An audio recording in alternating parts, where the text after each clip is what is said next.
Ladies and gentlemen, former speakers of the House of Representatives, the Honorable Kevin McCarthy, the Honorable John Boehner, accompanied by Mrs. Debbie Boehner, the Honorable Newt Gingrich, accompanied by Ambassador Callista Gingrich, and Mrs. Heather Foley.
Party going to go separately, but they're going to go be in the doors.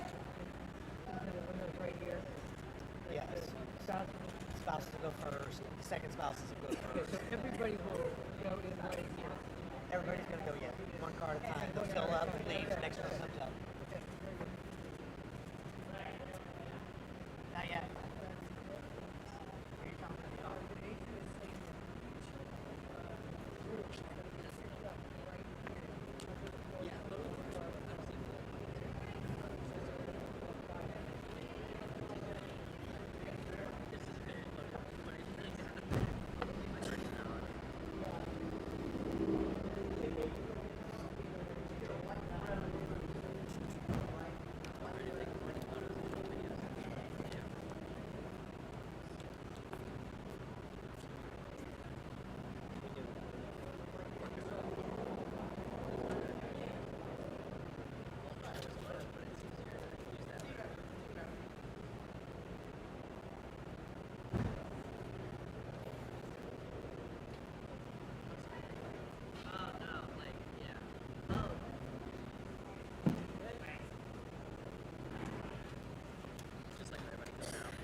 line, it is.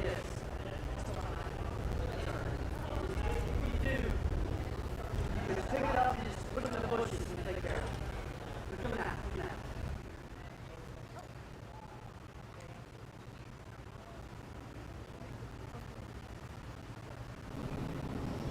We're seeing now these first images of the people leaving the White House after these private meetings. That was just Second Gentleman Doug Emhoff and Usha Vance, J.D. Vance's wife. He's the incoming vice president, of course.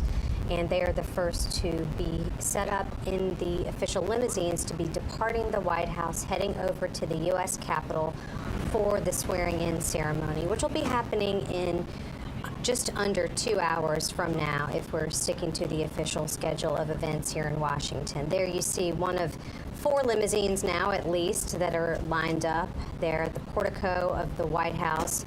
We'll be taking Doug Emhoff and Usha Vance off to the U.S. Capitol. They are departing now. We expect next to see Vice President Kamala Harris and the incoming Vice President-elect J.D. Vance exiting next and getting into their limousine to be taken off to the U.S. Capitol.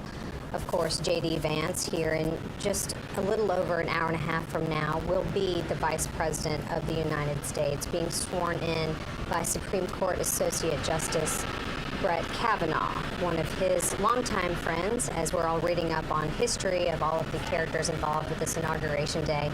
They've known each other since their Yale Law School days, so there's a fun fact for you. But here we're still looking at pictures of the White House where for the past little bit of time, under an hour, there's been an unofficial casual tea and coffee, off the record, at least not privy to reporters like me, but a meeting between President Joe Biden, First Lady Jill Biden, and the incoming President Donald Trump, President-elect, and Melania Trump, his wife. They have been gathering for one of these moments that we see on Inauguration days here at the White House. And soon, those two will also be getting into a car together and making that trip just a couple of miles down to the U.S. Capitol, where the rest of the official swearing in for Donald Trump's inauguration will be happening on this Monday, January 20th, here in Washington, D.C. So we're looking at those doors, waiting to see who's coming out next. Sagar, we can spend this moment, I guess, just to kind of talk a little bit about this last day in office for the Bidens, not just as an administration, but as a family. They have been living in the White House for 4 years, and once they leave here in just a few minutes, that move-out process really kicks in to do that turnover in between administrations. There's really only about 5 or 6 hours to get it all done. What all is going to be happening once they exit those doors? Yeah, it is a fascinating choreography that takes place right now at the White House. We're looking at the North Portico. Well, they arrived and they'll be leaving. On the other side of the White House, there are moving trucks lined up that will be waved in the instant that the Bidens and the Trumps leave. One group will be moving all the Biden stuff out. One group will be moving all the Trump stuff in. In between, stripping all the beds, shampooing the carpets, replacing what needs to be replaced. Linens, towels, whatever it might be. Closets stocked. The White House usher's office would have been in touch with the Trumps for the last few months about where certain things go, what are the favorite foods and snacks that we need to have in the various kitchens, in the residence, and elsewhere. We know all about Donald Trump and his penchant for Diet Cokes. You can rest assured that there is a lot of Diet Coke on hand, at least on the White House driveway right now. So, yeah, they've got about 4 or 5 hours of controlled chaos, as one former White House official put it, to get all the old First Family stuff out and make sure that when the new First Family comes in, they're good to go. They're not having to root through boxes like the rest of us when we move into a new place and, you know, where is that stuff for the kitchen, or where did we put the bike pump, whatever it is. That's all laid out in the mansion. Donald Trump's not going to have to be looking for any of that. Yeah, moving day is always a stressful time. Try not to think about that, because you're living in those boxes for months, but not when you're living in the White House, because there are plenty of folks to take care of that. And then there's the personal part of just leaving where you've lived for 4 years, a place that in Joe Biden's case, he tried so hard for so long to get into, and now has to leave 4 years later. And on his, perhaps his final tweet under the @POTUS account on X, it's a selfie with the president and the first lady with a snow-covered rose garden behind them in the Oval Office just on the other side. One more selfie for the road. We love you, America. So you can almost picture them stepping out onto the colonnade on this horribly cold DC day to say, hey, let's take a quick selfie. I mean, I've done that walking along that when we're out covering White House events, but for the president and first lady to get to do that one last time, because as you said, when those doors open again and they walk out, that's it. They're boarding what would be known as Marine One and heading out. And that is the end of the Biden presidency. Yeah, it's just so interesting to think about, what you were just mentioning about that personal side of things. What we're watching are all of these official events, and what we know always is part of the tick-tock of a day, like Inauguration Day. There are set pieces. There are even specific times assigned to a lot of this, especially that noontime when it is according to the way that things are set out. It's not just we picked this time. It's like that is the official time. Now we're seeing those doors at the north portico of the White House open again. We see First Lady Jill Biden and incoming First Lady Melania Trump exiting and getting into their own limousine, where they will be taken over to the U.S. Capitol.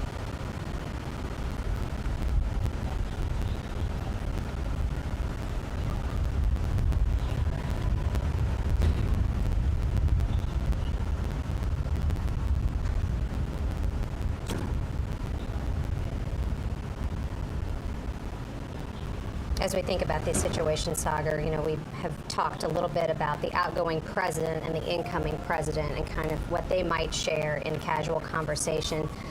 But this is also a first lady who's been here before. Melania Trump has been in the White House and has occupied that role.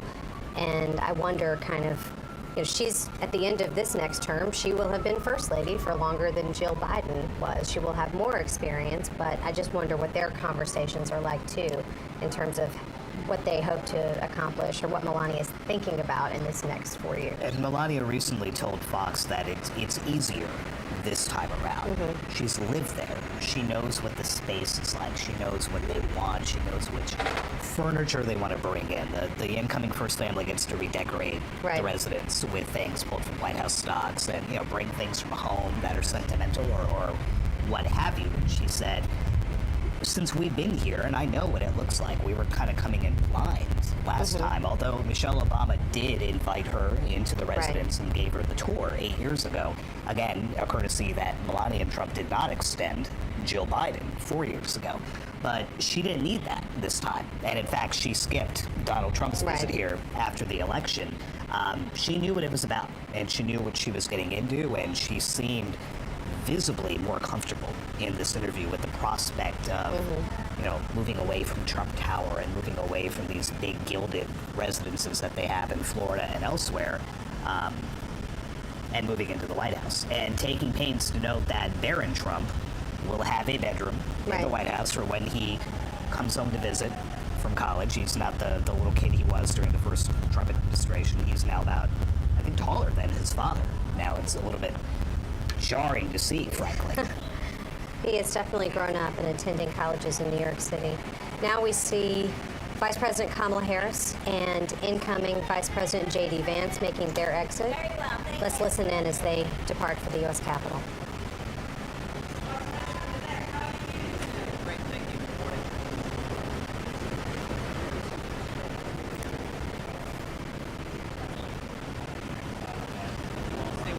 Thank you, sir.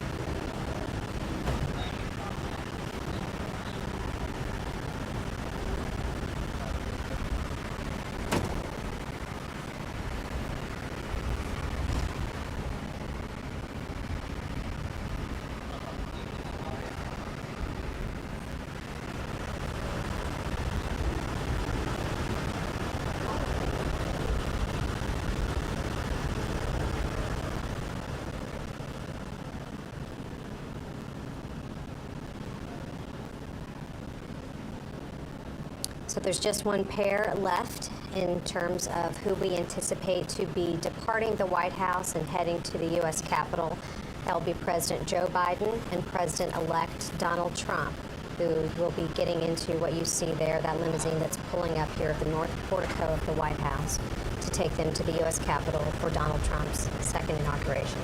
President Biden confirmed as President-elect Trump arrived this morning that he did in fact continue a tradition dating back to Ronald Reagan, now in 1989, of leaving his successor a handwritten note inside the Oval Office. There had been a little bit of question about whether that was going to happen. Donald Trump left Joe Biden a note. Remember, he did not concede the race, still has not conceded it, but he did leave Joe Biden a note. President Biden has refused to divulge what was in that, except he called it shockingly gracious. And Trump himself said that he spent a few days mulling over what to put in it. So President Biden's not saying what is in the note, but he is now the first president to receive a note from the person for whom he then had to write a note. We're full of presidential history and tidbits today, and that's Absolutely. It's just one of those circumstances. that's another one that wasn't on the list for unprecedented. this morning, but there it is. Thank you for that. I guess I'm just a nerd, but I do really enjoy learning more about this presidential history. And this is one of those days where we all kind of get good reminders of a lot of different inauguration-related tidbits, particularly. So much rich history here.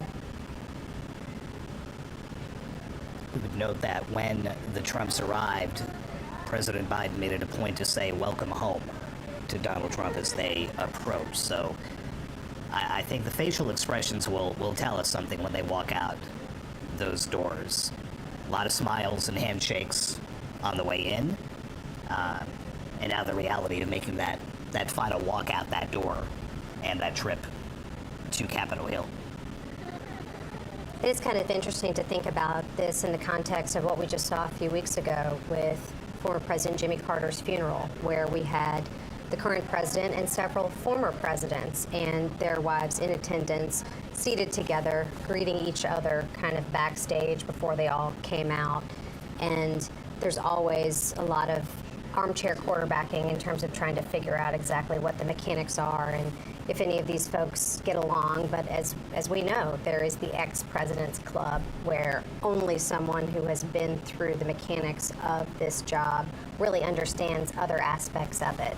And I think that's something that's important to remember when we have these moments. There are a lot of political disagreements, certainly over a variety of different issues, but it is a select few people who really have been there and understand the gravity of the office. And it's what America wants to put on display every 4 years, right? January 20th is a day to show the world, yes, this campaign was bitter.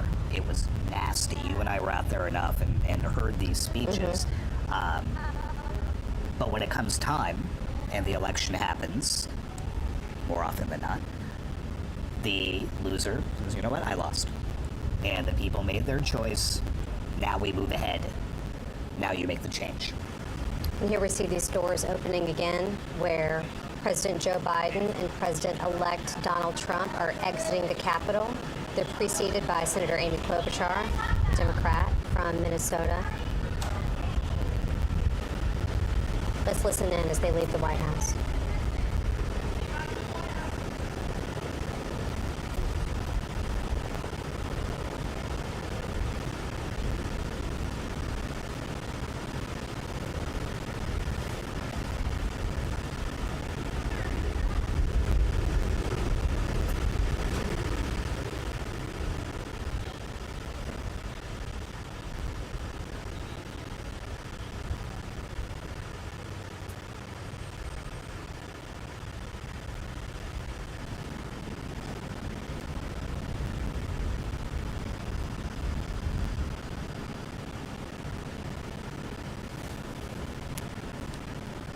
We're seeing Joe Biden and Donald Trump pulling away from the White House. Again, this is Joe Biden's last time exiting the White House as the President of the United States, and the last time that Donald Trump will make that same trip until he is president later on this afternoon.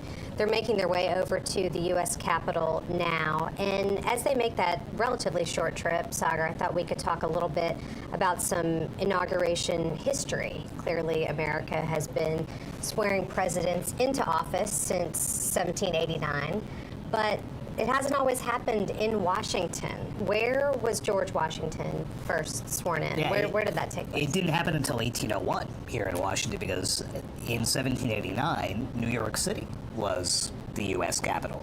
So George Washington had to go all the way from Mount Vernon in Virginia, get all the way up to New York City in bad weather. And so the swearing in didn't happen until, well, it then used to be March 4th was the date. It didn't happen until April 30th. And so George Washington took the oath of office there. "I walk on untrodden ground" was one of the lines that he uttered.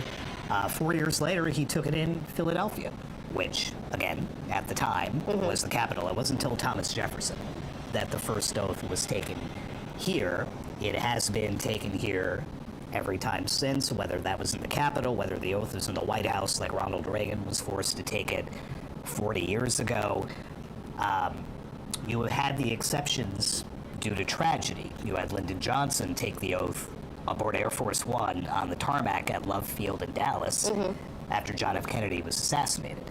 Calvin Coolidge, the vice president, was at his family farm in Vermont. No running water, no power.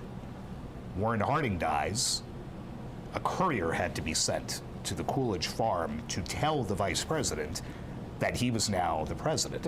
His father was a notary public. Oh, convenient. And standing in the family farmhouse with a kerosene lamp, gave his son the oath of office. Calvin Coolidge, of course, returned to Washington to then do that. But it's taken a few different forms over the years, but the oath stays the same. For now on, the date stays the same. But you have a little and everything special else is treat, and I won't tell you, but let's put it this way. It's the people that 30 years ago had a hot song, never hit #1, hit #5. But 30 years later, it hit #1 week after week. And they're here to sing. They're here to sing. For you. And you won't recognize them. They're slightly larger than they used to be, but that's the way life goes. We can all tell you, that's the way life goes. There's nothing we can do about that. Sebastian Gorka, stand up, Sebastian. I see Sebastian there. There's a patriot. He's been with me through thick and thin, right, Sebastian? Now he's with the administration. Thank you. Great guy. And again, I want to thank Elon for what he did in Pennsylvania. He worked so hard.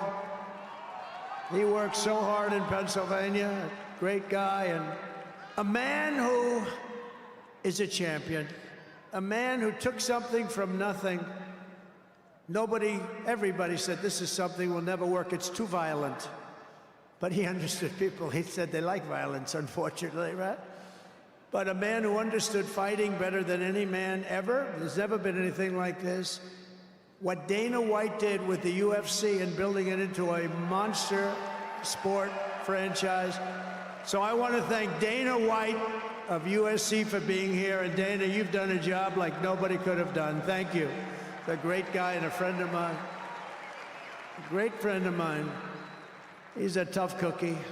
You want him on your side at all times. Every one of those people you want on your side. And we have dozens of other celebrities and everything, but we're going to get back to what we're doing. But I do want to say, in the audience, we have many governors, many senators, many members of Congress, and other distinguished guests, far too many to name, unless you'd like me to name them. No? Do you want me to name governors, senators, and Congress people? No. I thought you were going to say that. Sorry, governors. No, but we appreciate all of the love that we've gotten from them. I'll tell you, our House and our Senate Republicans have been unbelievable, and the governors are unbelievable, the job they're doing. Of the crime-ridden cities, the top 25, every single one of them is run by a Democrat. Does that tell you something?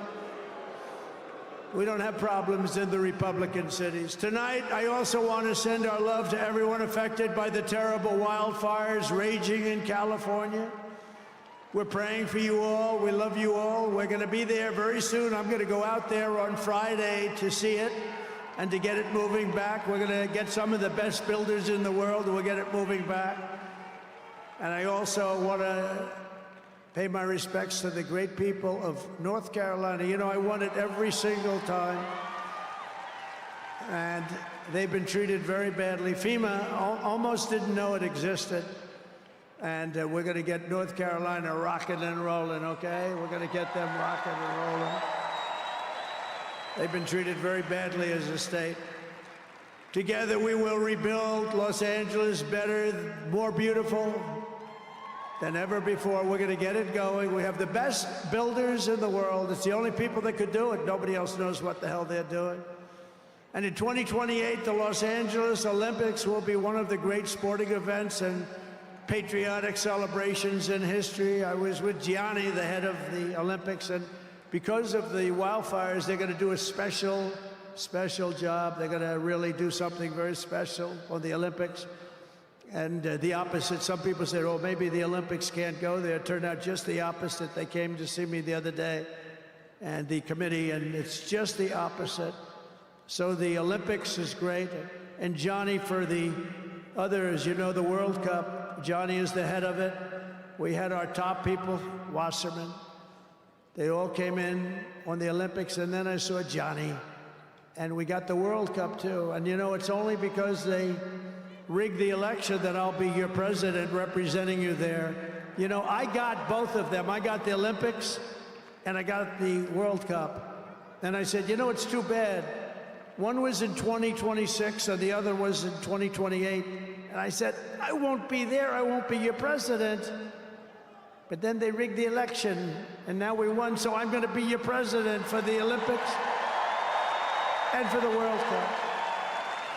So, Johnny, thank you for the World Cup, and everybody, thank you for the Olympics. We're going to have a great time. We have another thing happening, 250 years, a celebration like no other, 250 years, and that's going to be taking place next year. So we have a lot of big events coming, and everything we do everything. We take it very, very seriously. But what do we do more than anything else? We put America first.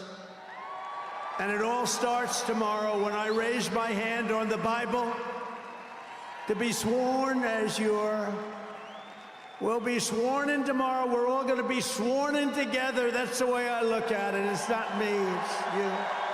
Greatest of all time. So we will be sworn in tomorrow. I'll be representing you as your 47th President of the United States.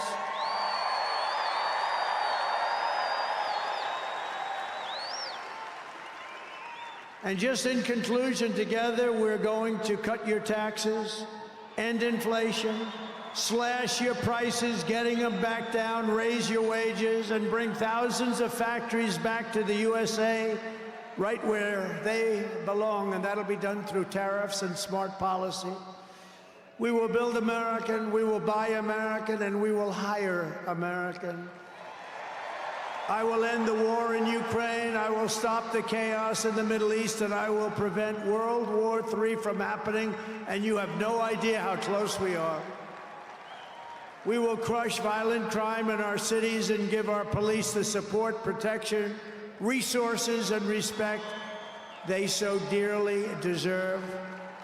We will strengthen and modernize our military again. We did it. We rebuilt our entire military. And then they gave billions and billions of dollars of it to, you remember, to the Taliban. They gave it to the Taliban. They gave our military equipment, a big chunk of it, to the enemy. Do you know that we pay billions of dollars a year? Do you know this? Does anyone know this? To Afghanistan? Do you know that? And I say, if we're going to pay billions of dollars a year, tell them we're not going to give them the money unless they give back our military equipment that these poor, stupid people allowed allowed for them to have. So we'll give them a couple of bucks. We want the military equipment back. We will rebuild our once great cities, including our capital in Washington, D.C., making them safe, clean, and beautiful again. And we want to make this city again safe. We don't want people coming to Washington and getting mugged, shot, killed. We're going to stop it. Law enforcement, and they have very good police here, but they have to be allowed to do their job. We're going to stop it. We're going to beautify it. We're going to make it the most beautiful capital in the world. We will teach our children to love our country, to honor our history, and to always respect our great American flag. And we will get critical race theory and transgender insanity the hell out of our schools.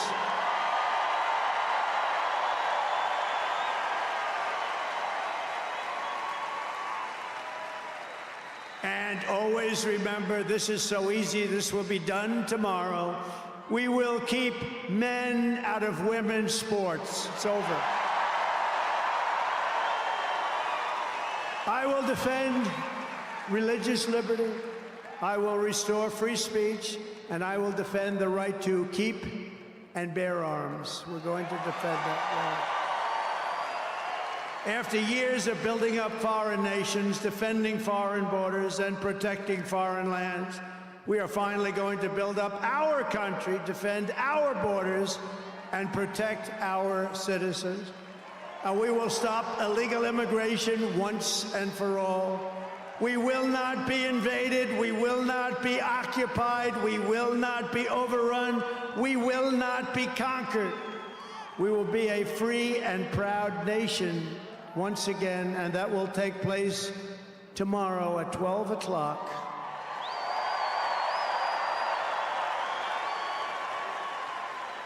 Everyone in our country will prosper, every family will thrive, and every day will be filled with opportunity and hope, and also filled with a thing called the American dream that you don't hear much about anymore. For the past 9 years, you and I fought side by side against the most sinister and corrupt forces on earth, and in our magnificent victory on November 5th, you showed them once and for all that this nation does not belong to them. This nation belongs to you.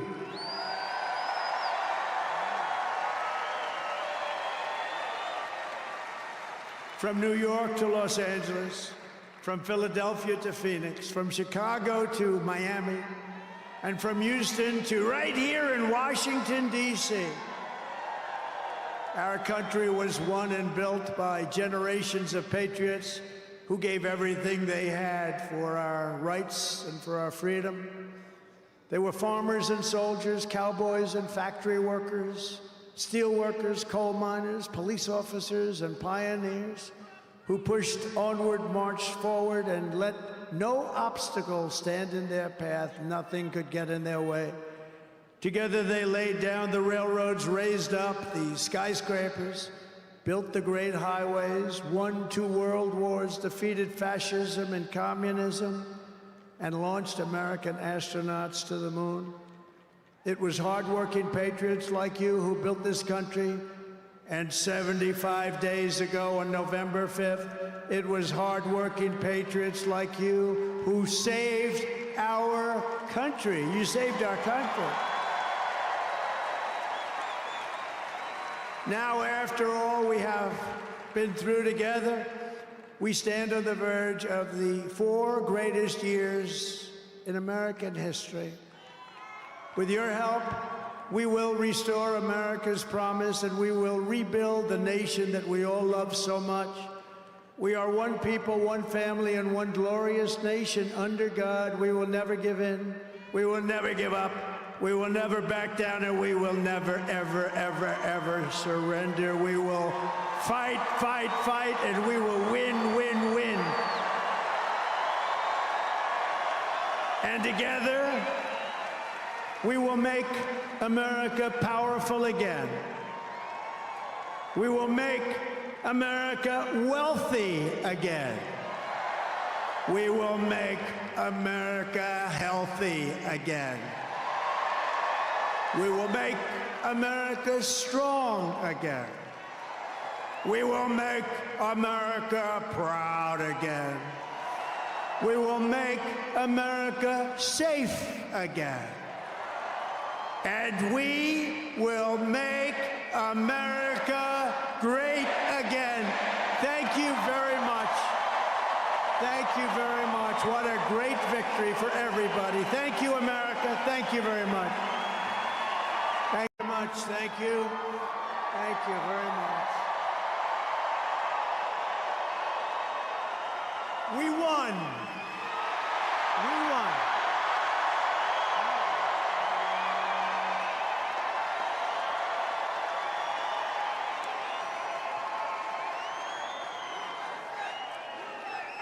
Thank you very much, everybody.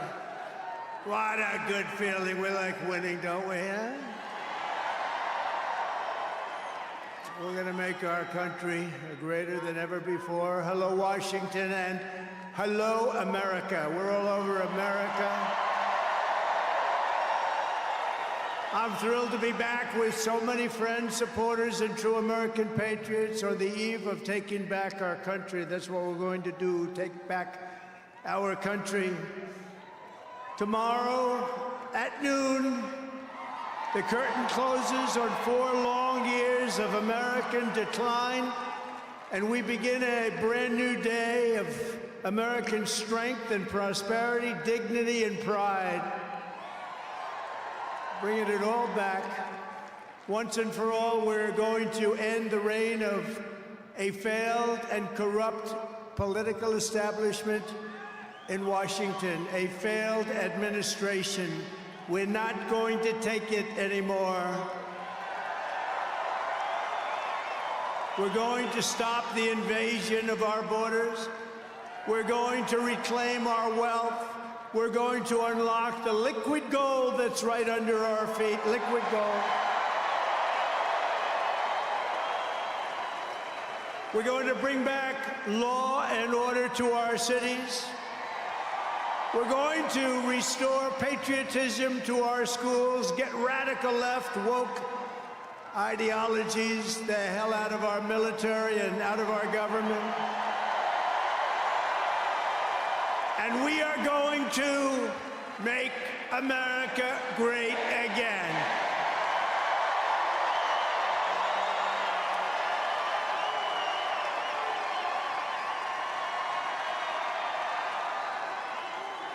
I want to thank the tens of thousands of incredible men and women who have come from all over the nation to take part in this very special moment. And I just heard in watching some of the coverage that there are rallies like this taking place all over the country. People are happy. People are happy. It's been a long time. None of this would have been possible without you and the millions of hardworking citizens who have joined our cause. You know, right over there, just noticed a group of beautiful ladies, beautiful women from North Carolina, right here too. I don't know how the hell they've been to 167 rallies. You believe it? You think their husbands are happy about that? I don't know. But they look beautiful. They're incredible people, and they love our country. Thank you very much. Then up here, I see we have front row Joes all over the place. Uncle Sam, Mr. Wall. Oh, boy, oh, boy. But we've been through so much together, and for the next 4 years, I will fight for you every single day. We're going to be fighting for you. This is the greatest political movement in American history. And 75 days ago, we achieved the most epic political victory our country has ever seen. That's what they say. We won the popular vote for the first time of any Republican in many, many years. We swept all 7 swing states by big numbers. We won Pennsylvania, we won Georgia, we won North Carolina, we won Michigan, we won Wisconsin, we won Arizona, we won Nevada.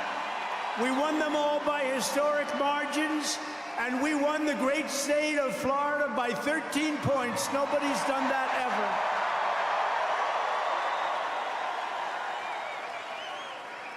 And a record that will never be broken. All 50 states shifted toward the Republican Party, the first time that that's ever happened.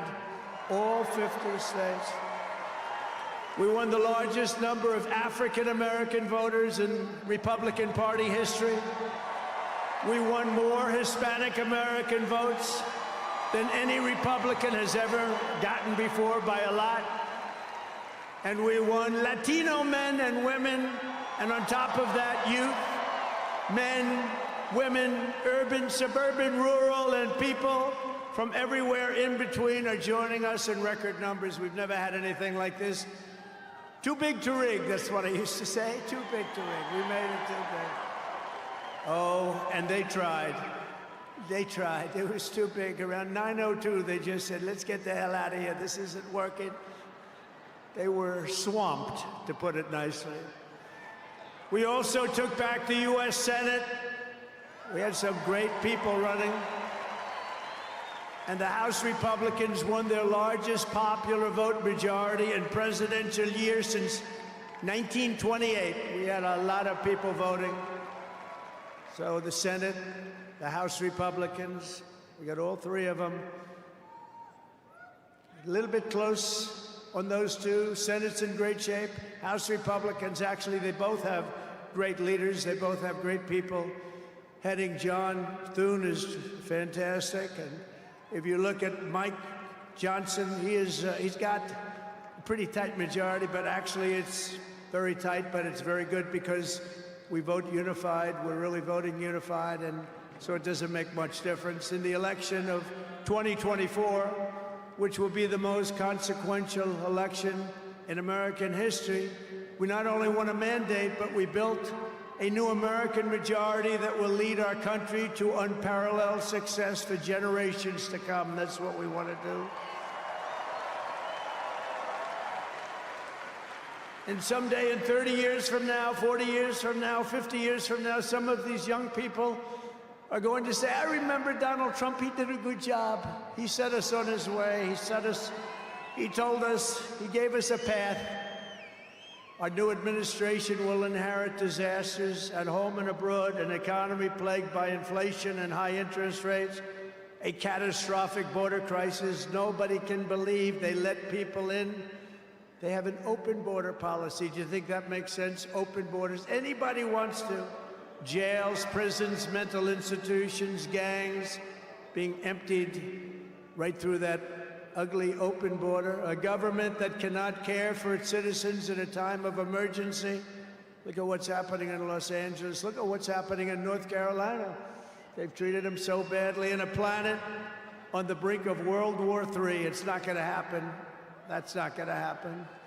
But starting tomorrow, I will act with historic speed and strength and fix every single crisis facing our country. We have to do it. We're not going to have a country yet. Before even taking office, you are already seeing results that nobody expected to see. Everyone is calling it I don't want to say this, it's too braggadocious, but we'll say it anyway. The Trump effect. It's you're the effect. Since the election, the stock market has surged and small business optimism has soared a record 41 points to a 39-year high. Bitcoin has shattered one record high after another. The major investment company known as DeMat, the properties, has announced that it will be investing between $20 and $40 billion in the United States, and SoftBank, another great company, has pledged between $100 and $200 billion. These are all investments that are only being made because of the fact that we won the election. Can create jobs for hundreds of thousands, even millions of Americans. Today I spoke with Tim Cook of Apple. He said they're going to make a massive investment in the United States because of our big election win. And as of today, TikTok is back.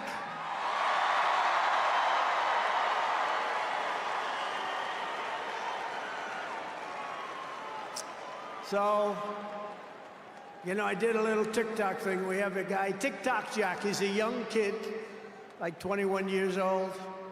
And we hired this guy, and I went on TikTok. Can you believe what I'll do to win an election?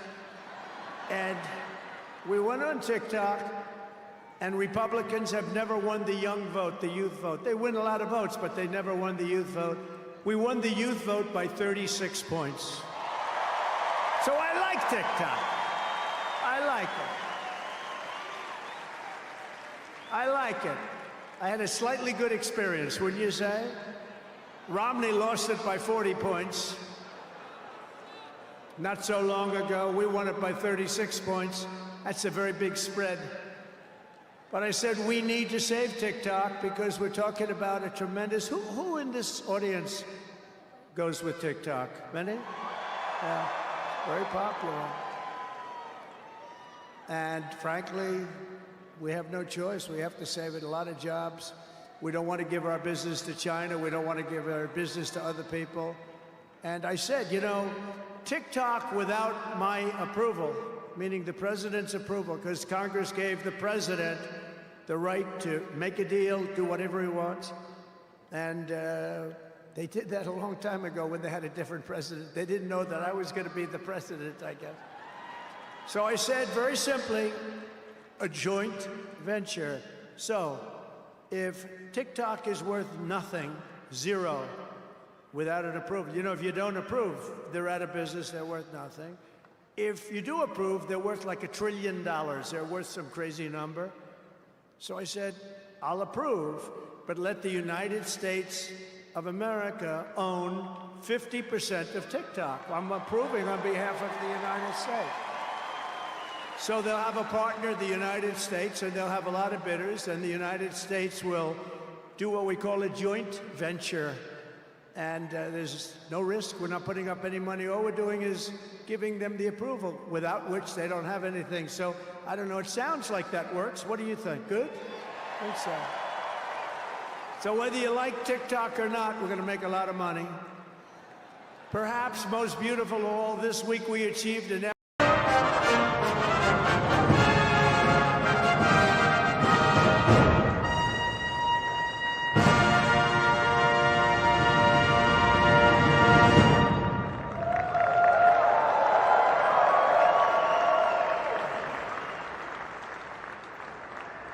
Thank you very much, everybody.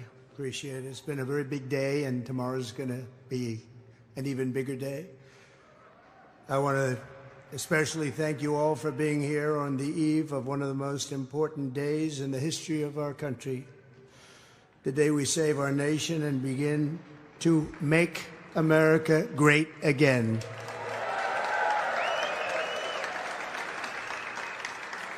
I'm thrilled to share this special moment with so many friends and supporters. You are a very extraordinary crowd of people. You're the men and women who helped make this momentous day possible, and I'm incredibly grateful for your love and support and generosity. You've been amazing. Our journey has not been an easy one, as you perhaps have seen. A lot of people said that was an impossible journey, but here we are. And we stuck together through every challenge and obstacle, and we stood strong for our country and for our freedom. And this is not my victory. This is our victory, everybody in this room. Thank you.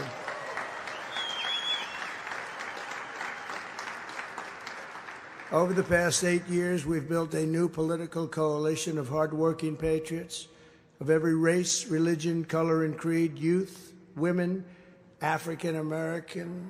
And you know that we set every record there is with African Americans and every record there is with Hispanic Americans, union members, and so many others.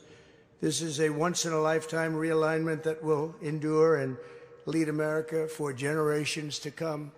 This was a very, very special time in our country's history. So as we begin this exciting new chapter, I especially want to thank my family, starting with our great First Lady, Melania. Thank you, Melania. And a very special thanks to our outstanding Vice President-elect, J.D. Vance, along with his incredible wife, Usha Vance. Great. Thank you, JD. Fantastic job. Thank you very much, Usha.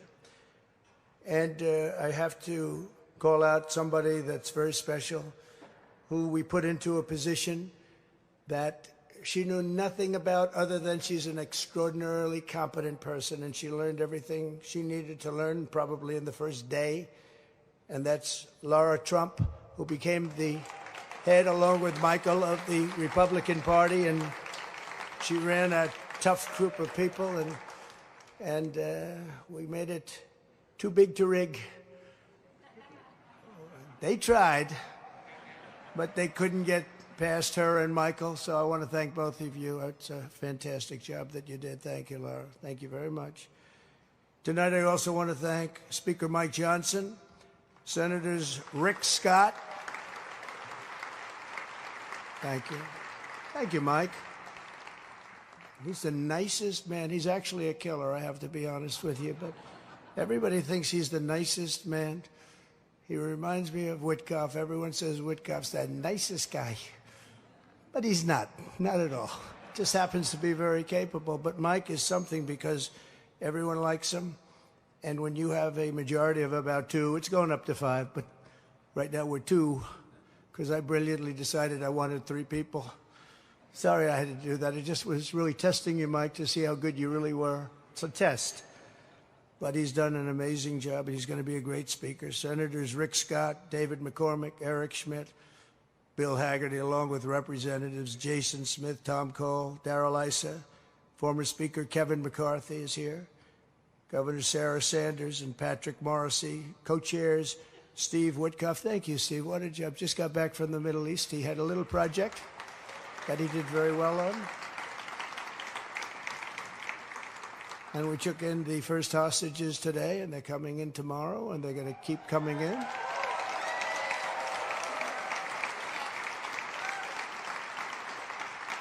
And you notice it was the day before we take office, even though the other administration, I'll be nice tonight, the other administration says, well, they didn't have too much to do with it, did they? No, not at all. Just happened to be the day before we took office. But you were fantastic, Steve, and I appreciate it. And Kelly Loeffler and Miriam Adelson. Where is Miriam Adelson? She's so fantastic. Thank you, Miriam. She is a fantastic woman. She was very generous, as were many of the people in this room, and countless other distinguished guests. Let me also express my appreciation for all of the members of our incoming cabinet who are all here and who have stepped forward to serve. And they're doing really well in the process. And the senators, the Republican senators, have been very understanding and very professional, and we appreciate it so far. Now, if that changes, I'll let you know. I'll let John know. This will be among the most talented teams ever assembled, and we're getting tremendous credit for that, by the way. And together we will make America stronger and prouder than ever before. This group of people is extraordinary. Tomorrow we will end 4 years of failure, disaster, and decline. And we will begin the 4 greatest years in the history of our country. We're going to turn it around. We're going to turn it around quick, and we're going to do things that nobody thought even were possible. We're inheriting a nation faced with crises at home and abroad, but I will describe in my... Check, hey, 1, 2, check, hey, 2, hey, 1, 2, mic check, hey, check, 1, 2, hey, hey. Check, 1, 2, microphone check, Falcon check, hey.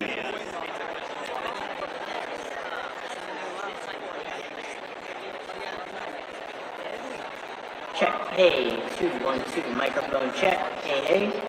Mic check, podium check, primary check, hey, 1, 2, hey. 1, 2, check, check.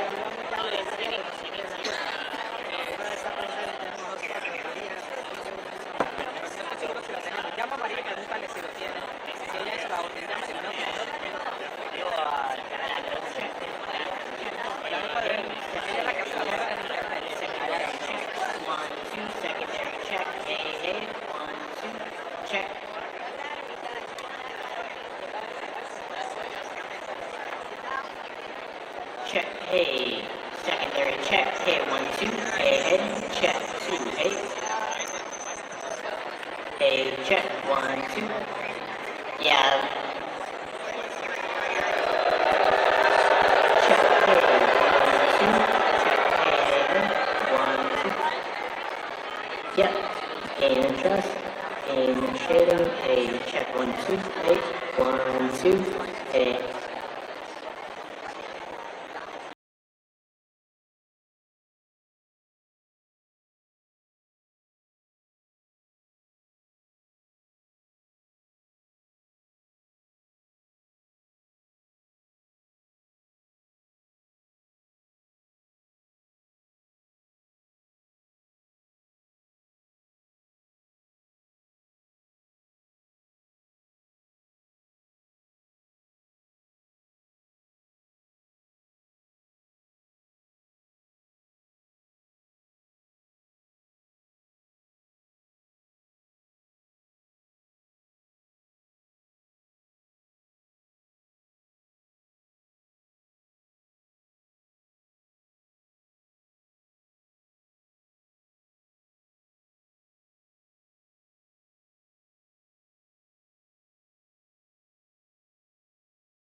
Are you fresh? Yeah. You start to be on the outside, sir. I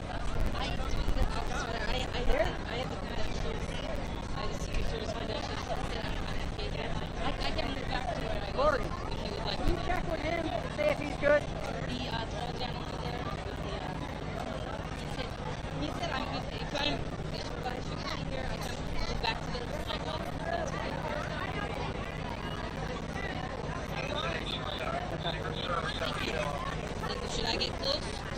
you're just, you're good there.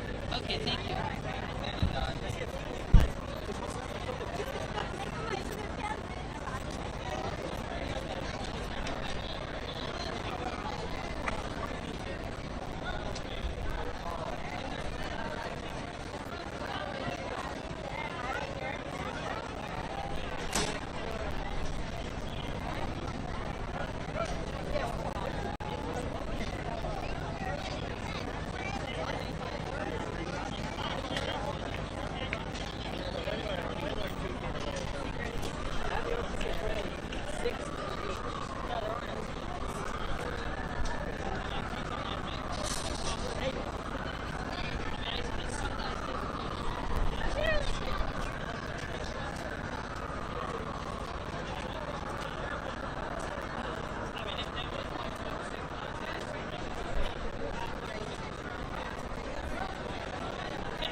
He would come.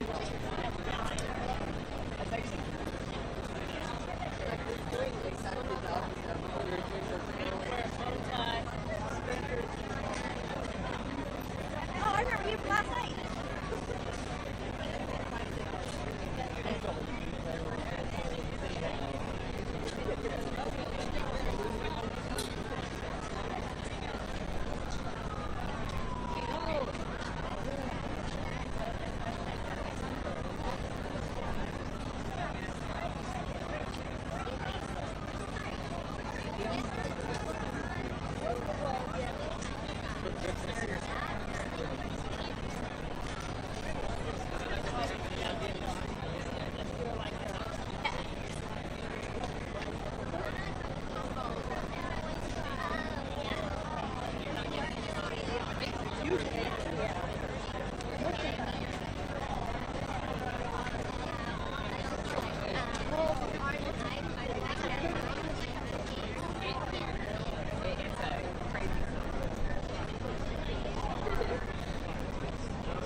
un tronco.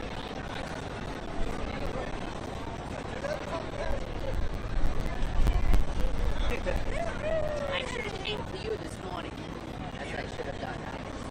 I didn't think.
Donald Trump, buddy!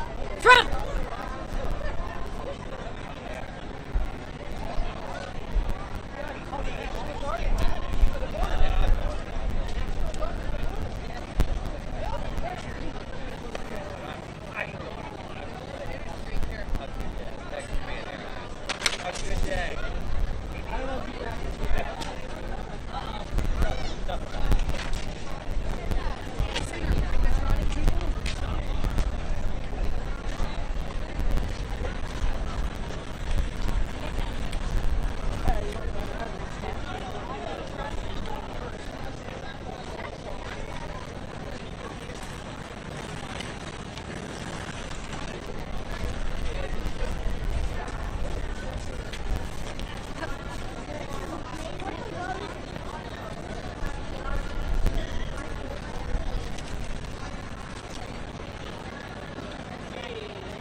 okay. It's not because they pick you off.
All the way from Arizona, Trump.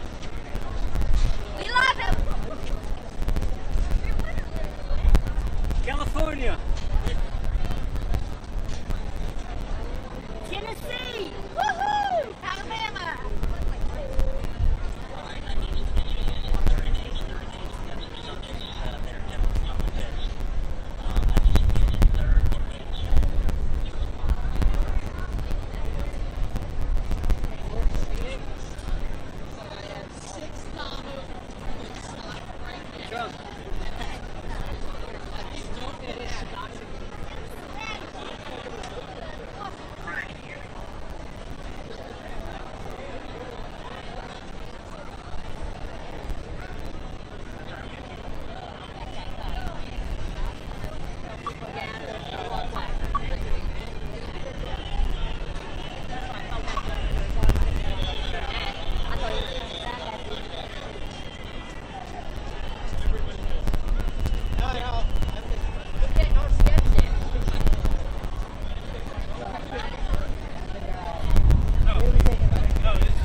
escorting the Vice President-elect, the Executive Director for the Joint Congressional Committee on Inaugural Ceremonies, Mr. Michael Wagner, Senate Deputy Sergeant-at-Arms and Doorkeeper, Jason Bell, and House Deputy Sergeant-at-Arms, Mr. Sean Keating.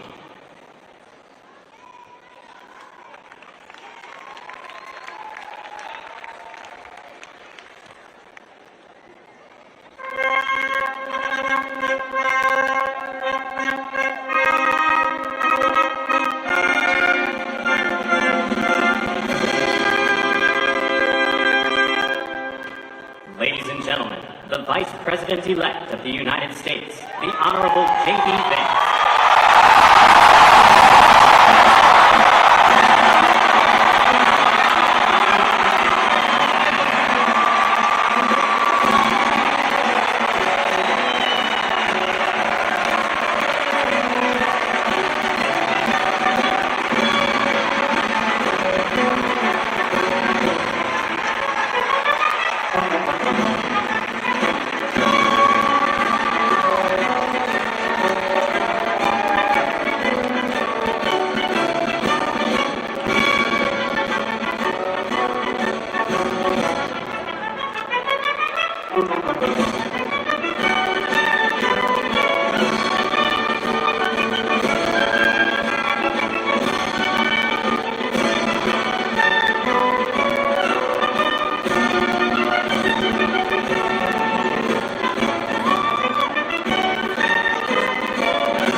Escorting the President-elect, the Staff Director for the Joint Congressional Committee on Inaugural Ceremonies, Elizabeth Farah, House Sergeant-at-Arms, the Honorable William P. McFarland, Senate Sergeant-at-Arms and Doorkeeper, the Honorable Jennifer A. Hemingway, Senate Majority Leader, the Honorable John Thune, and the Joint Congressional Committee on Inaugural Ceremonies, House Democratic Leader, the Honorable Hakeem Jeffries, House Majority Leader, the Honorable Steve Scalise, Speaker of the House of Representatives, the Honorable Mike Johnson, Senate Democratic Leader, the Honorable Charles E. Schumer, Ranking Member of the Joint Congressional Committee on Inaugural Ceremonies, the Honorable Beth Fisher, and Chairwoman of the Joint Congressional Committee on Inaugural Ceremonies, the Honorable Amy Klobuchar.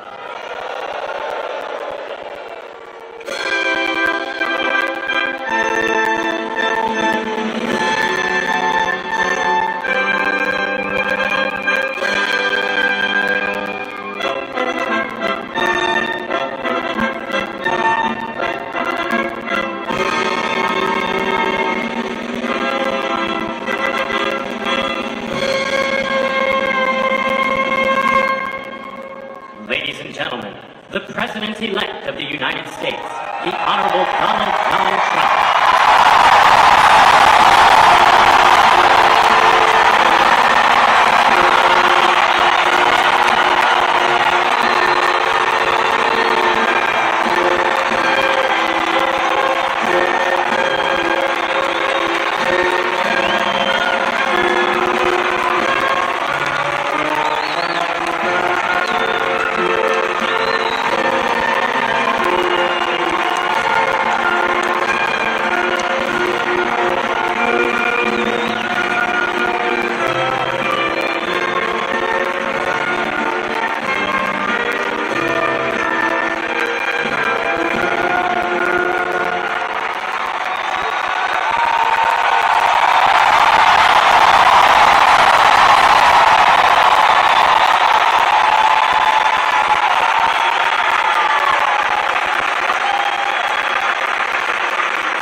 Ladies and gentlemen, please be seated.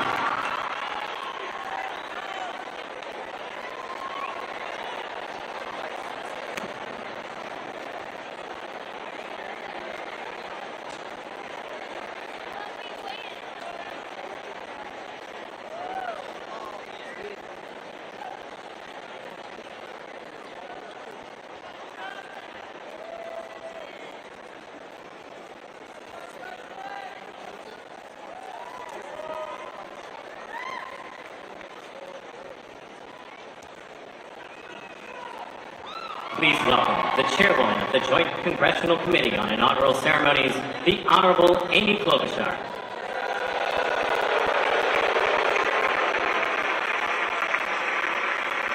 Good morning, everyone.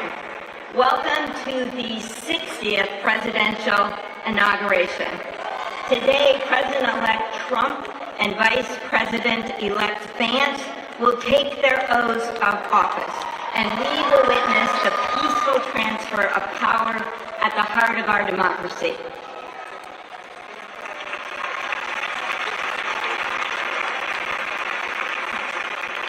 For the past year, I've chaired the Inaugural Ceremony Committee, which includes the leadership of Congress from both parties. We thank the committee and Capitol staff and law enforcement who worked so hard over the last year, and especially the last 3 days. You've done a beautiful job, and you have shown grace under pressure.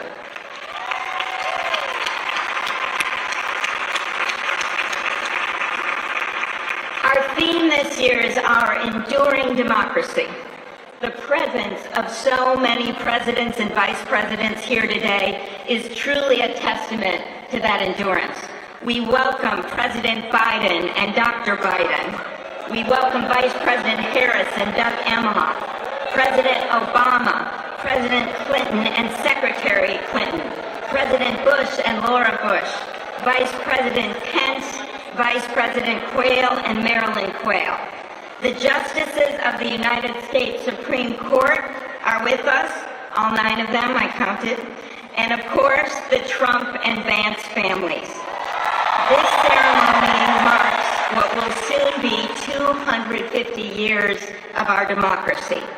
It is the moment when leaders, elevated by the will of the people, promise to be faithful to our Constitution, to cherish and defend it. It is the moment when they become, as we all should be, the guardians of our country.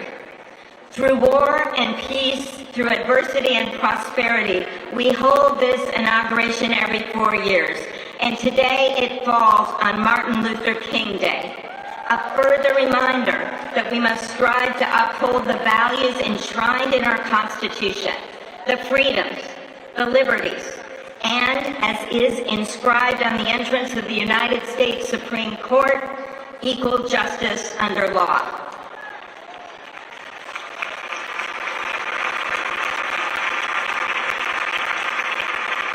But what makes this moment more than a passing ceremony is all who are watching it across the country, the people of this nation, the ordinary people doing extraordinary things.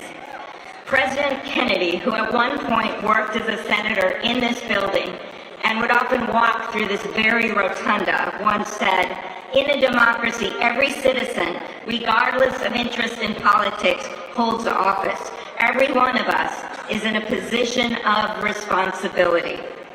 With that responsibility of citizenship comes an obligation not to seek out malice, as President Lincoln once reminded us, but to view others with a generosity of spirit, despite our differences. With that responsibility of leadership comes an obligation to stand our ground when we must and find common ground when we can. With everything swirling around us, the hot mess of division, it is on all of us, to quote an incredible songwriter who just happened to be born in my state, to ensure that our nation's democracy is our shelter from the storm. There's a reason this ceremony takes place at the Capitol. In other countries, it might be in a presidential palace or a gilded executive office building. Here it is traditionally held at the Capitol, the People's House. It is a fitting reminder of the system of checks and balances that is the very foundation of our government. 3 equal branches of government. That is how, for nearly 250 years, our great American experiment, grounded in the rule of law, has endured. So, as we inaugurate a new president and vice president, let us remember that the power of those in this room comes from the people. the construction workers who build our country, the teachers and healthcare workers who nurture us, the troops defending our freedoms, and yes, the firefighters in Los Angeles putting themselves on the line for us.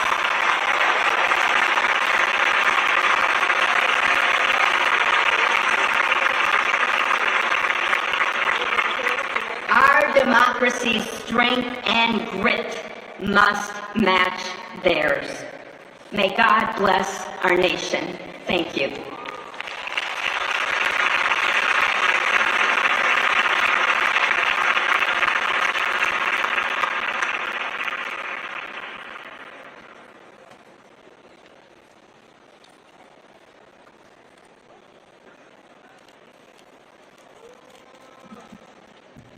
Good afternoon. Endurance through the years is the ultimate test. To persevere through time is the truest measure of an idea, an institution, and a nation. Our founders wrote the Constitution so that America could withstand all the twists and turns of time. They wrote it to guide us and to preserve forever our right of life, liberty, and the pursuit of happiness. But as much as the truths and principles enshrined in our Constitution remain the same, our democracy promises the American people the power to change, to chart their own destiny. That's the beauty. That is the importance of democracy.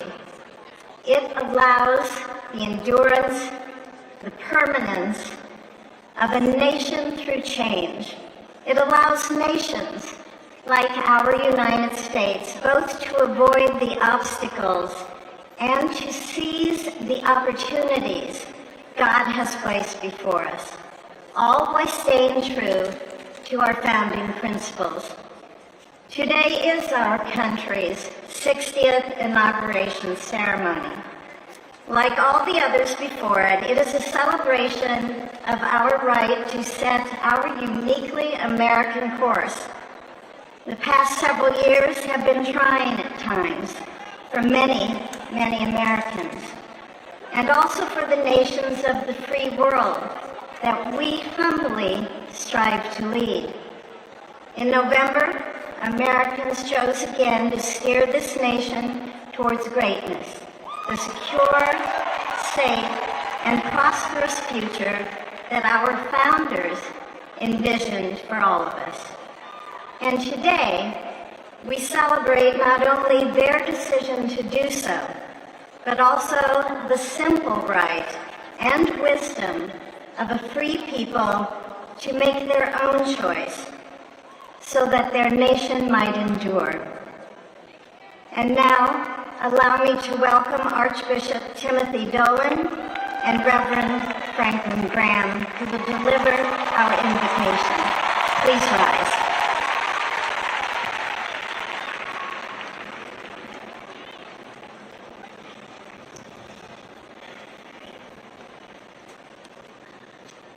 Be still and know that I am God, supreme among the nations, supreme on the earth.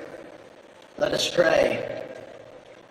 Remembering General George Washington on his knees at Valley Forge, recalling Abraham Lincoln at his second inaugural, with malice toward none, with charity for all, with firmness in the right as God gives us to see the right.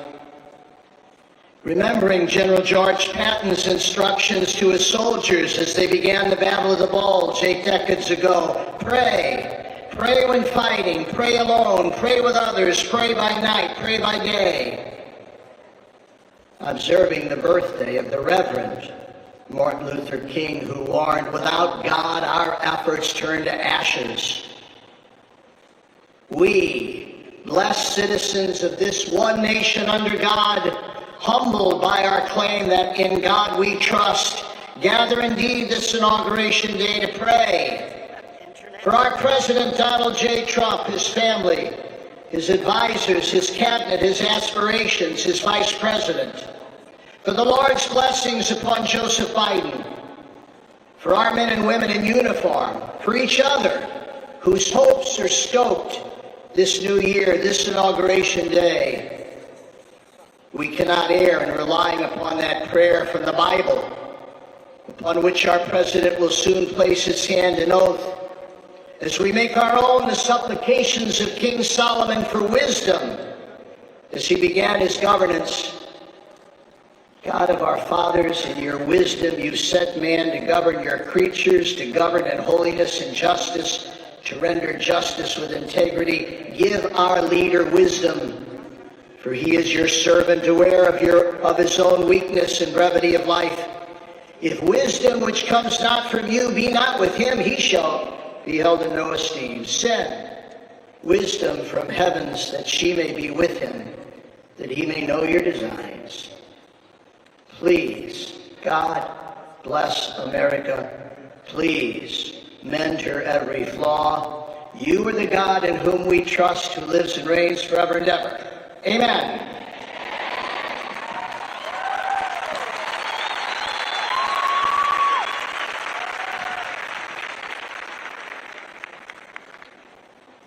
Mr. President, for the last 4 years, there are times I'm sure you thought it was pretty dark. But look what God has done. And praise him and give him glory.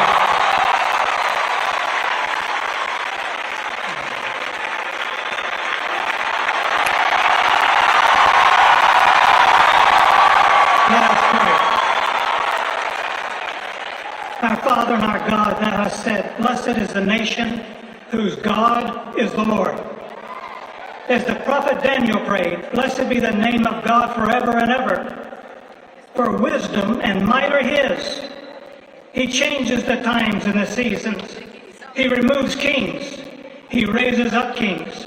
He gives wisdom to the wise and knowledge to those who have understanding. Our Father, today, as President Donald J. Trump takes the oath of office once again, we come to say thank you, O Lord our God. Father, when Donald Trump's enemies thought he was down and out, you and you alone saved his life and raised him up with strength and power by your mighty hand.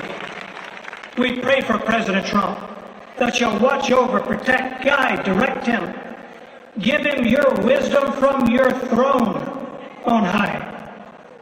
We ask that you would bless him and that our nation would be blessed through him. We also ask that you would bless and protect Melania as First Lady. We thank you for the beauty, the warmth, and grace that she shows not only to this nation, but to the whole world. We thank you for Vice President-elect J.D. Vance and his wife Usha and their young family. May he be a strength to President Trump, to stand beside him, to hold up his arms like Aaron held up the arms of Moses in the midst of battle. The prophet Samuel reminded the people, it was you that brought them up from the land of Egypt.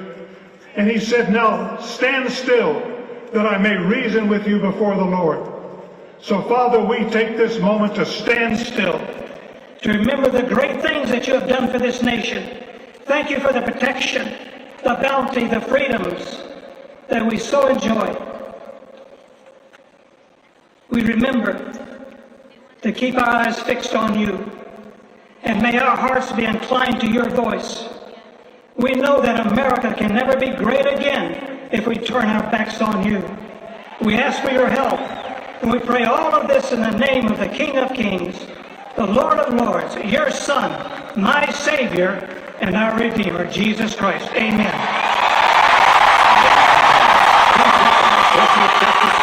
To administer the Vice Presidential oath of office.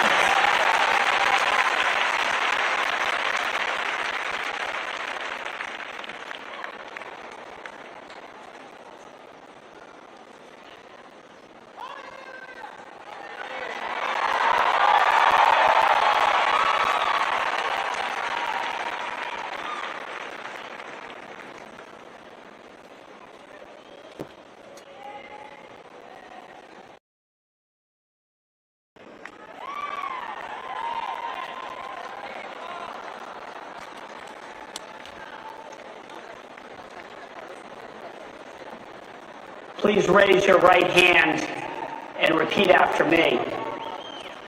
I, James David Vance, do solemnly swear. I, James David Vance, do solemnly swear that I will support and defend the Constitution of the United States. that I will support and defend the Constitution of the United States against all enemies, foreign and domestic. Against all enemies, foreign and domestic. That I will bear true faith. That I will bear true faith and allegiance to the same. And allegiance to the same. That I take this obligation freely. That I take this obligation freely. Without any mental reservation. Without any mental reservation. Or purpose of evasion. Or purpose of evasion. And that I will well and faithfully discharge. And that I will well and faithfully discharge. The duties of the office. The duties of the office. On which I am about to enter. On which I am about to enter. So help me God. So help me God. Congratulations to you.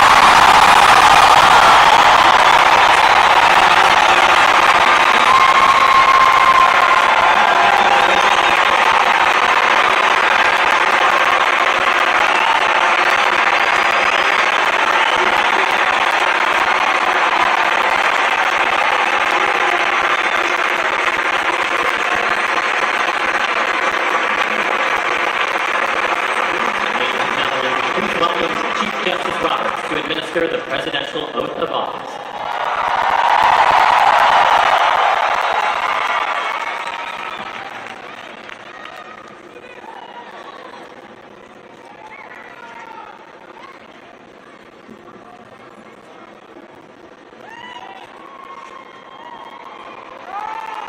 Please raise your right hand and repeat after me.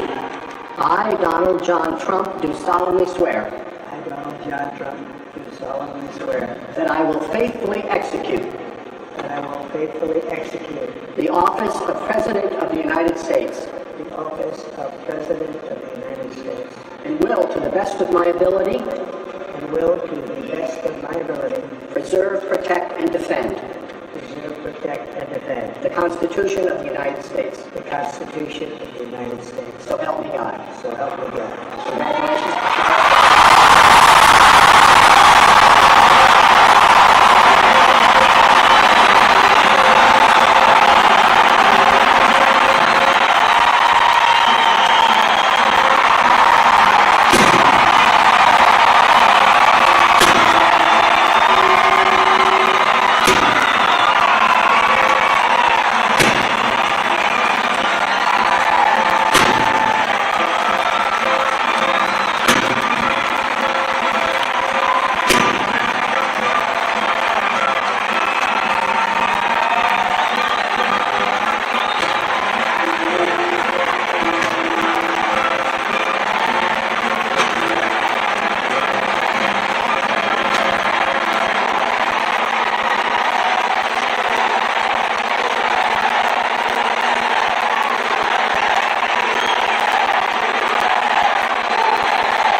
and pleasure to introduce to you the 45th and the 47th President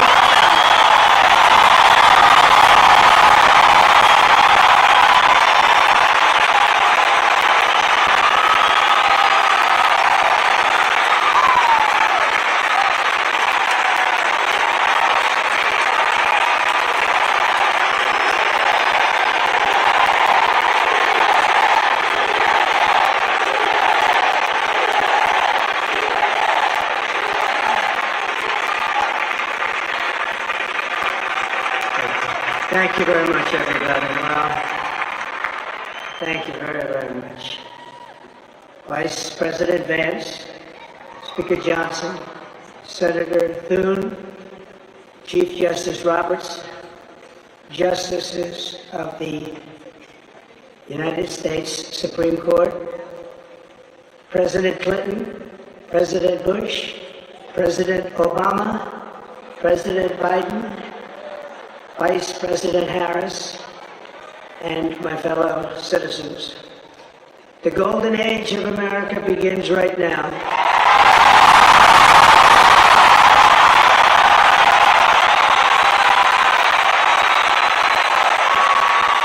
From this day forward, our country will flourish and be respected again all over the world. We will be the envy of every nation, and we will not allow ourselves to be taken advantage of any longer. During every single day of the Trump administration, I will very simply put America first.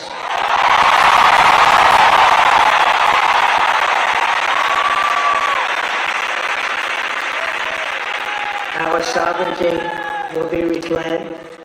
Our safety will be restored. The scales of justice will be rebalanced.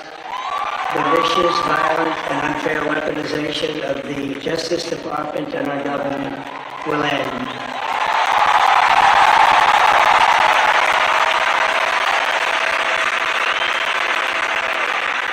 And our top priority will be to create a nation that is proud, prosperous, and free.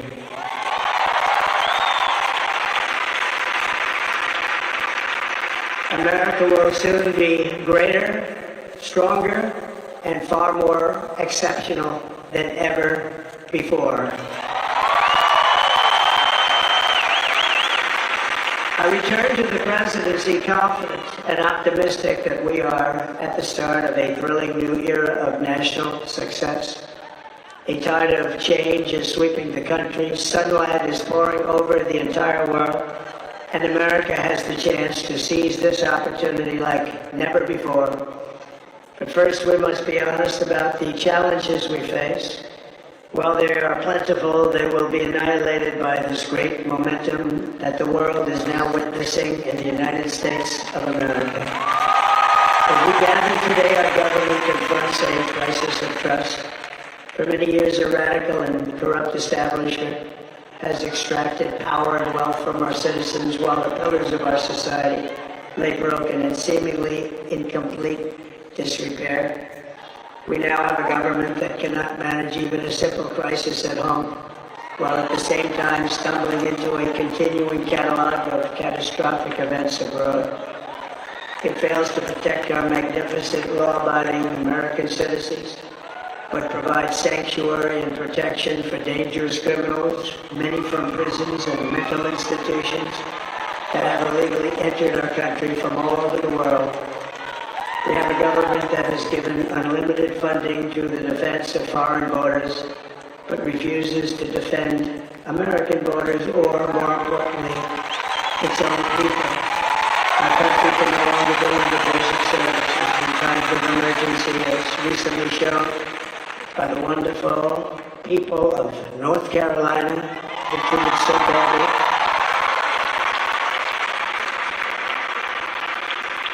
And other states who are still suffering from a hurricane that took place many months ago. Or more recently, Los Angeles, where we're watching fires still tragically burn from weeks ago without even a token of defense. They're raging through the houses and communities, even affecting some of the wealthiest and most powerful individuals in our country, some of whom are sitting here right now. They don't have a home any longer. That's interesting. But we can't let this happen. Everyone is unable to do anything about it. That's going to change. We have a public health system that does not deliver in times of disaster, yet more money is spent on it than any country anywhere in the world. And we have an education system that teaches our children to be ashamed of themselves in many cases, to hate our country despite the love that we try so desperately to provide to them. All of this will change starting today, and will change very quickly.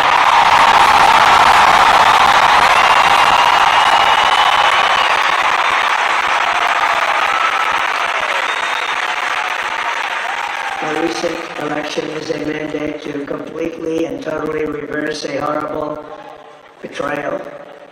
And all of these many betrayals that have taken place, and to give the people back their faith, their wealth, their democracy, and indeed their freedom. From this moment on, America's decline is over.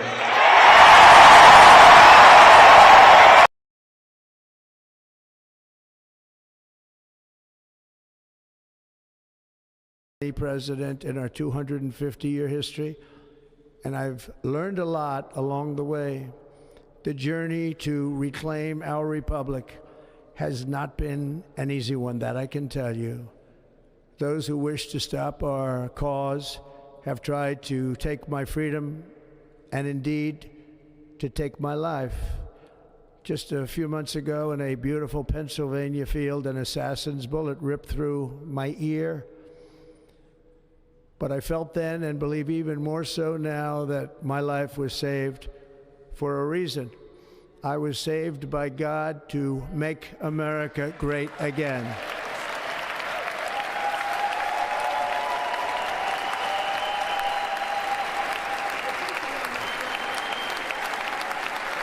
Thank you. Thank you.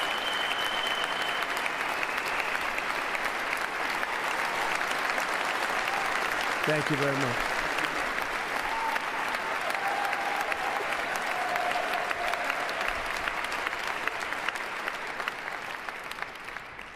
That is why each day under our administration of American patriots, we will be working to meet every crisis with dignity and power and strength.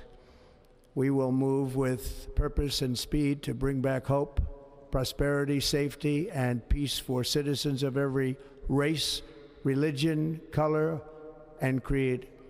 For American citizens, January 20th, 2025 is Liberation Day.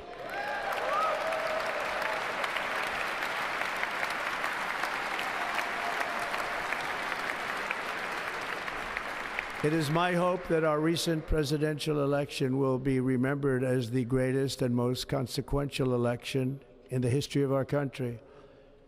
As our victory showed, the entire nation is rapidly unifying behind our agenda with dramatic increases in support from virtually every element of our society, young and old, men and women, African Americans, Hispanic Americans, Asian Americans, urban, suburban, rural, and very importantly, we had a powerful win in all 7 swing states, and the popular vote, we won by millions of people. To the Black and Hispanic communities, I want to thank you for the tremendous outpouring of love and trust that you have shown me with your vote. We set records, and I will not forget it. I've heard your voices in the campaign, and I look forward to working with you in the years to come. Today is Martin Luther King Day, and his honor, this will be a great honor, but in his honor, we will strive together to make his dream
चलो भैया अब मेरा gift निकालो।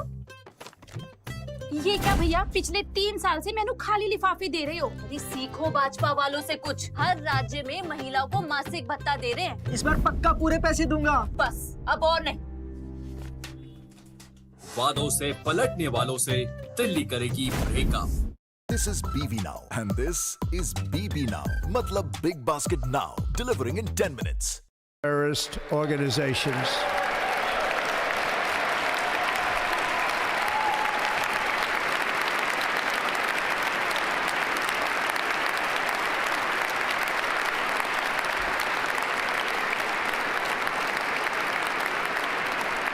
And by invoking the Alien Enemies Act of 1798, I will direct our government to use the full and immense power of federal and state law enforcement to eliminate the presence of all foreign gangs and criminal networks, bringing devastating crime to U.S. soil, including our cities and inner cities.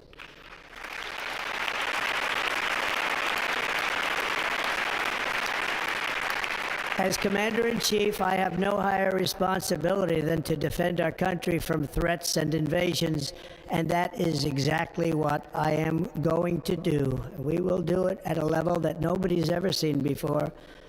Next, I will direct all members of my cabinet to marshal the vast powers at their disposal to defeat what was record inflation and rapidly bring down costs and prices.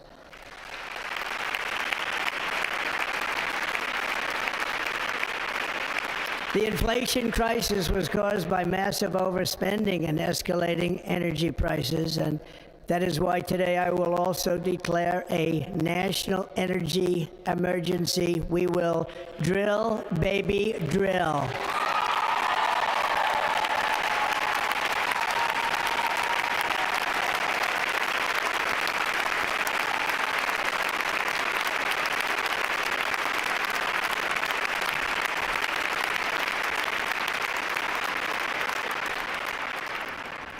America will be a manufacturing nation once again, and we have something that no other manufacturing nation will ever have, the largest amount of oil and gas of any country on earth, and we are going to use it.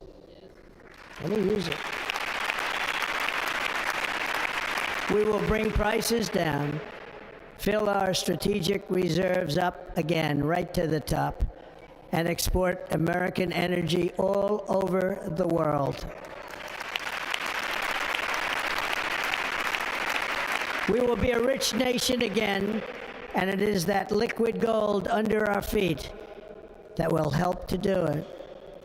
With my actions today, we will end the Green New Deal, and we will revoke the electric vehicle mandate, saving our auto industry and keeping my sacred pledge to our great American auto workers.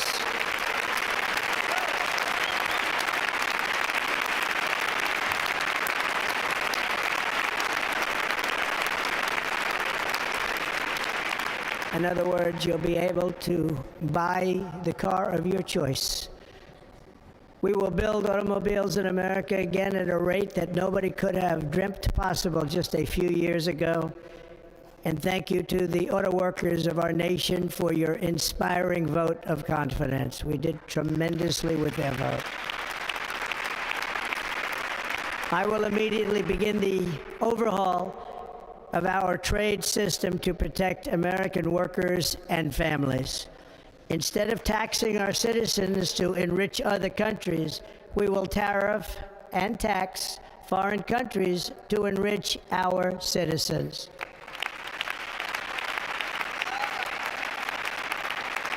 For this purpose, we are establishing the External Revenue Service to collect all tariffs, duties, and revenues. It will be massive amounts of money pouring into our treasury, coming from foreign sources. The American dream will soon be back and thriving like never before to restore competence and effectiveness to our federal government. My administration will establish the brand new Department of Government Efficiency.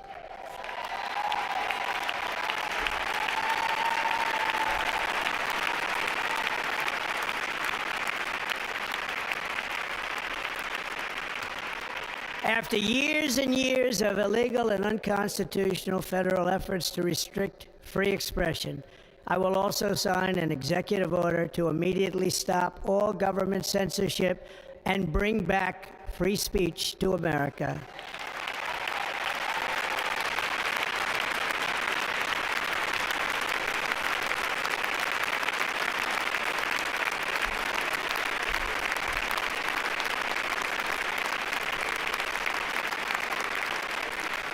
Never again will the immense power of the state be weaponized to persecute political opponents, something I know something about. We will not allow that to happen. It will not happen again. Under my leadership, we will restore fair, equal, and impartial justice under the constitutional rule of law.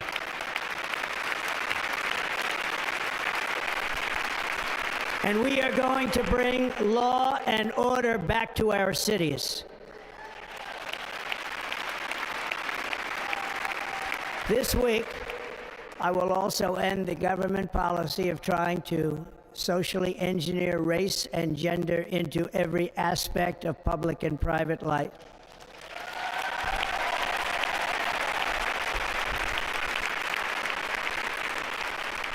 We will forge a society that is colorblind and merit-based.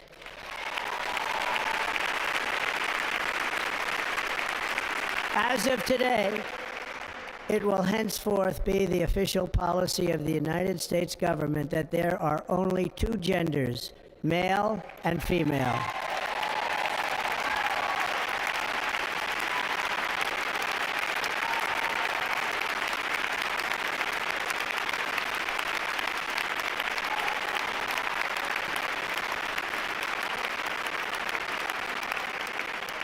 This week, I will reinstate any service members who were unjustly expelled from our military for objecting to the COVID vaccine mandate with full back pay.